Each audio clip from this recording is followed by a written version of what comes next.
मेरी मामी बहुत ही खूबसूरत और नौजवान थी। वह घर में अकेली रहती थी और मुझे अपने पास बुला लेती और अपनी तन्हाई मिटाती थी। मैं भी खुश होकर मामी के पास चला जाता और उसके साथ कुछ हसीन लम्हे बिताता। एक दिन मामी ने मुझे अपने घर बुलाया। मैं भी खुशी खुशी मामी के घर चला गया। मैं जैसे ही मामी के घर पहुंचा तो मामी वॉशरूम में नहाकर बाहर आ रही थी। जैसे ही मैंने मामी को देखा तो मेरे होश उड़ गए। मामी ने मुझे अपना वो दिखाकर, मेरी मामी बहुत ज़्यादा खूबसूरत थी। वह लगती ही नहीं थी कि वह एक शादीशुदा औरत है। उस वक्त अपने मामू के घर आया था क्योंकि मम्मी पापा दोनों बाहर देश जा रहे थे। पहले जब छोटे मामू पापा को मुबारकबाद देने आए तो उन्होंने पापा से जाते हुए कहा कि समीर को हमारे घर छोड़ जाओ। पापा ने उन्हें काफ़ी मना किया कि अब समीर बड़ा हो गया है और अपना ख्याल रख सकता है, लेकिन वह नहीं माने। उन्होंने पापा को राज़ी कर लिया और मेरी ख्वाहिश पूरी हो गई। मेरे पास पुराने घर की चाबी थी जो खाली पड़ा हुआ था, जिसे मैं अपने मकान के लिए भरपूर इस्तेमाल करता था। मामी मोनिका की शादी मेरे मामा से 10 साल पहले हुई थी। मैं उस वक्त 10 साल का था, मगर उस वक्त मामी को देखकर मुझे बहुत ही अच्छा लगता था क्योंकि वह ना सिर्फ खूबसूरत थी बल्कि धीमे लहजे वाली और भरपूर जिस्म की मालिक थी। मामा और मामी की जोड़ी मिसाइल समझ जाती थी, पर अभी तक वह दोनों औलाद से दूर थे। वह दोनों अपनी किस्मत समझकर सब्र कर रहे थे। मामी और मामू में बहुत ज़्यादा प्यार था और मेरा अंदाज़ा था कि मामा ने उनके साथ कई रातें गुजारी होंगी। शादी के बाद मामी का बदन बहुत दिलकश हो गया था। खूबसूरत तो वह पहले से ही थी, मगर अब जिस्म का हर हिस्सा अपनी तरफ झुकता हुआ महसूस होता। उस वक्त जब मामी घर की सफाई कर रही थी और मैं टीवी देख रहा था, तब मामी ने मुझे पूरा, समीर बेटा आज कॉलेज नहीं जाना। मैंने दिल दिल में मामी को बेटा बुलाने में बुरा मानते हुए कहा, नहीं मामी, सेमेस्टर ख़त्म हो गया माँ, इसलिए 1.5 महीने की छुट्टियां हैं। मामी ने सर हिलाया और झुककर मेज पर कपड़ा मारने लगी, पर मामी का वह सब देखकर समझ नहीं आ रहा था कि क्या करूं, क्या ना करूं। मुझे मामी के घर आए हुए 2 दिन गुजर चुके थे। रात को खानों की मेज पर मामू ने मामी से कहा कि इन्हें 20 दिन के लिए लाहौर जाना है। अगर इन्हें ज़्यादा दिनों के लिए बाहर जाना होता तो वह मामी को भी साथ ले जाते, मगर इस दफ़ा मैं मामी के घर पर था तो उन्होंने अकेले जाना मुनासिब समझा। मैंने मामी का रूटीन और उनकी आदतों का अच्छी तरह से अभ्यास किया था। मैंने देखा कि वह चाय का इस्तेमाल ज़्यादा करती है और वह चाय में दूध बहुत डालती है और मुझे डब्बे का दूध पीने की आदत नहीं थी। अगले दिन हम दोस्त आपस में मिलकर एक दूसरे के साथ मजाक मस्ती कर रहे थे और मैं जो कुछ बकवास कर रहा था वह बहुत ही गंदा। मेरी बातें सुनकर मामी बहुत हैरान हो गई। फिर उन्होंने मुझे अपना आवाज़ देकर अपनी मौजूदगी का एहसास दिलाने की कोशिश करी। म्यूजिक की वजह से मुझे कुछ सुनाई नहीं दे रहा था। मेरी गंदी बातें काफ़ी देर तक सुनती रही और फिर उठकर अपने कमरे में चली गई। शाम को मैं दोस्तों के साथ बाहर जाने लगा तो मामी को बताने के लिए उनके कमरे की तरफ गया। मेरे जहन में उस वक्त कुछ खास नहीं था। फिर मैं वापस आकर बेड पर लेट गया। थोड़ी देर बाद मैंने देखा मुझे चाय पीनी है। मामी मामी मुस्कुराकर, क्यों नहीं मेरे बच्चे, बस 2 मिनट में फ़्रेश होकर आती हूँ, फिर बना देती हूँ। वह उठकर बाथरूम की तरफ गई।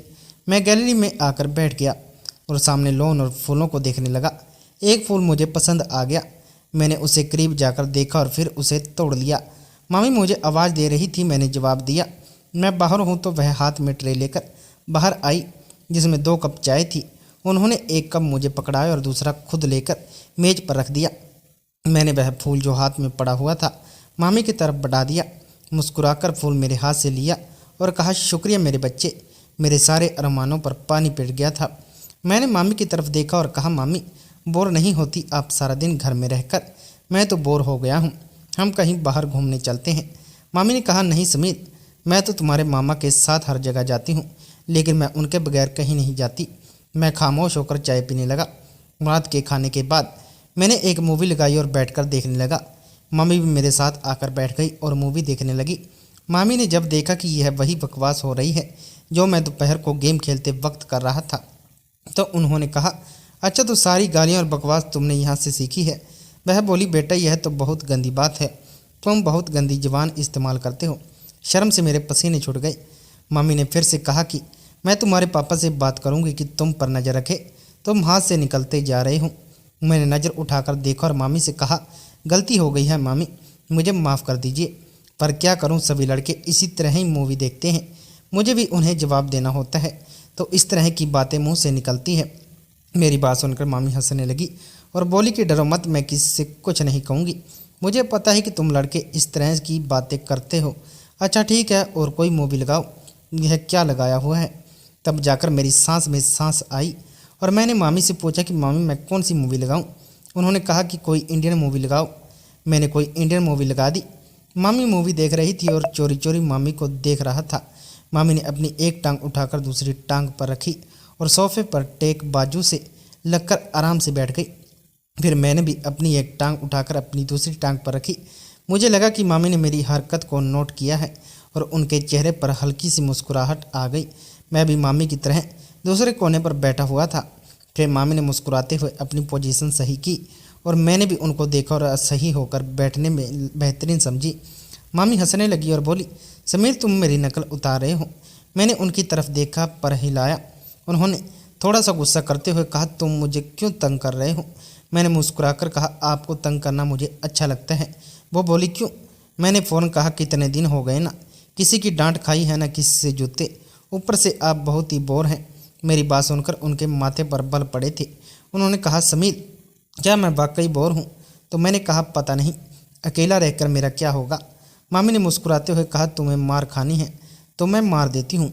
वह मुझे कोई मासूम सा शरारती बच्चा समझ रही थी और यह बात मेरे फ़ायदे की थी। शायद इसी तरह की फिजूल बातें करते करते मामी मुझे काफ़ी नज़दीक हो गई। जब रात के 11 बज रहे थे, उनके मोबाइल पर मामू का फ़ोन आया। वह उठकर अपने कमरे में चली गई। मैंने भी थोड़ी देर बाद मूवी देखी और टीवी बंद किए दिया और अपने कमरे की तरफ जाने लगा। तभी मुझे मामी के कमरे से मामी की आवाज़ आई, यार बहुत मिस कर रही हूँ।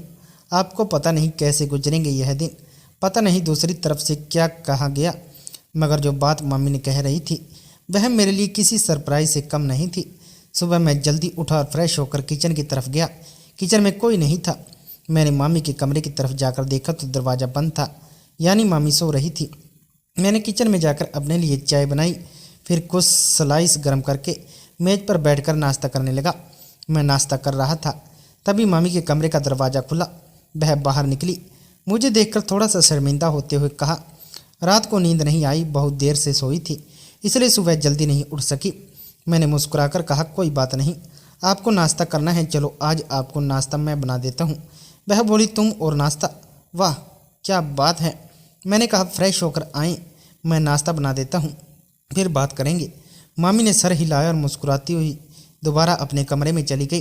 तो मैंने कहा, मामी आपको नाश्ते में क्या पसंद है? मामी ने कहा, तुम जो भी बनाओगे मैं खुशी से खा लूँगी। मैंने दोबारा सर झुकाया और कहा, जैसे आपकी मर्जी, और मुड़कर किचन की तरफ गया। नाश्ता बनाकर किचन में आया और मामी को आवाज़ लगाई। मामी हॉल में आई और कुर्सी पर बैठ गई। मैंने कहा, मामी आपका नाश्ता तैयार है, और ट्रे उनके सामने रख दिया। मामी मेरी तरफ देखकर मुस्कुरा रही थी। मामी मेरे सर पर हाथ फेरा और मेरे बालों को ख़राब कर दिया। मैंने मामी का हाथ पकड़ लिया जो मेरे सर पर था और कहा, मामी आपने मेरे बालों का स्टाइल ख़राब कर दिया। मामी ने प्यार से मेरे गाल पर एक हल्का सा थप्पड़ लगाया और कहा, कुछ ख़राब नहीं हुआ, आराम से बैठो और नाश्ता करो। मामी ने नाश्ता किया और कहा कि समीर तुम्हारा बहुत शुक्रिया, चलो हम दोनों पक्की दोस्ती करते हैं। आज बहुत दिनों के बाद मैं इस तरह हंसी हूँ और इतना अच्छा नाश्ता किया है। मैंने मुंह बनाकर कहा, तो क्या हुआ मामी, क्या मैं आपका दोस्त नहीं हूँ? मामी ने मेरे गाल पर चुटकी काटी और कहा, दोस्तों पर कच्चे वाले आज पक्की वाली दोस्ती करते हैं। मैंने अपने गाल मलक कर कहा, यार आप आंटियों की तो यह बहुत ही गंदी आदत होती है, गाल ही लाल कर देती हैं। मामी मुस्कुराने लगी और दोनों हाथों को मेरे कानों की तरफ बढ़ाया तो मैं भागने लगा। मामी हंसते हुए मेरे पीछे भागने लगी और कहा, रुक, तुम्हें मैं मुबारक मिलाती हूँ। मैं रुक गया और अपनी कमर का हाथ रखकर सांस लेते हुए कहा, ठीक है। फिर वह सामने पड़ी हुई कुर्सी पर बैठ गई। मैं उनके पास गया और कहा, क्या हुआ मामी? एकदम खड़ी हो गई और मेरे दोनों कानों पर चुटकी काट ली और हंसने लगी। मैंने रोने वाली शक्ल बनाते हुए कहा, आपने तो कोई प्यार की उम्मीद ही नहीं, आप बहुत ही बेरहम मामी हो। मामी हंसते हुए मुझे देखा और जहाँ मुझे चुटकी काटी थी वहाँ पर प्यार करने लगी और कहा, सॉरी यार। मामी मुझे अलग हुई और कहा, अच्छा मैं चेंज करके आती हूँ, फिर मार्केट से वह सामान ले आना। वह ले आते। मैंने कहा, ठीक है, मैं भी चेंज कर लेता हूँ, शायद कोई लड़की मेरे जाल में फंस जाए और मेरे भी मज़े हो जाएं। मामी ने मुस्कुराते हुए एक थप्पड़ मेरे कमर पर लगाया और कहा, समीर थोड़ी सी तो शर्म करो। मैंने हैरानी से कहा, किस चीज़ में से मामी? मामी ने कहा अपने इस तूफ़ानी हरकतों से। मैंने कहा यार ज़िंदगी में थोड़ा सा मज़ा भी होना चाहिए, वरना तो सारी उम्र आप मुझे किसी काम का नहीं छोड़ेंगी। मामी को पहले तो मेरी बातों समझ नहीं आई, मगर जब उनको समझ आया तो उन्होंने अपने पाँव से जूती उतारी और कहने लगी, थोड़ी सी तो शर्म करो समीर। मैं हंसकर अपने कमरे चला गया। थोड़ी देर बाद मैं कमरे से बाहर आया और सोफे पर बैठकर टीवी देखने लगा। थोड़ी देर में मामी भी बाहर आ गई। जब वह बाहर निकली तो मेरी सास ऊपर ऊपर नीचे नीचे रह गई। सफ़ेद कलर की कमीज पर नीचे जींस में मामी को देखते हुए कहा, मैडम जी क्या इरादा है? मामी ने पहले अपने आप को देखा, फिर मुझे देखते हुए हैरानी से कहा, क्यों क्या हुआ? मैंने दिल पर हाथ रखते हुए कहा, मैडम आपके दीवाने शहर में 1000 होंगे, मगर इतनी सुबह दुकान कौन सा खुलेगा? मामी को अपनी गलती का एहसास हो गया और बोली, ठीक कह रहे हो। मैंने कहा, मैडम जब आप बाहर निकलती होंगी तो लोग आपको ही देखते होंगे। मामी ने मुस्कुराते हुए कहा, समीर थोड़ी सी शर्म कर, मैं तेरी मामी हूँ। मैंने सिर झुकाकर कहा, ठीक है मामी। तो वह हंसने लगी और मेरे पास बैठते हुए कहा, बाज नहीं आओगे फ्लर्ट करने से?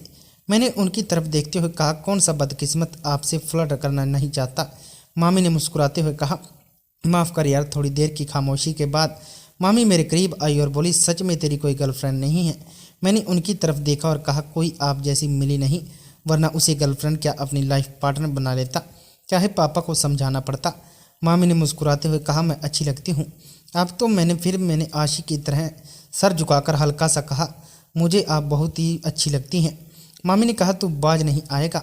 मामी ने कहा, समीर दूध ले आओ, ख़त्म हो गया है। मैंने सर हिलाया और मार्केट की तरफ चला गया।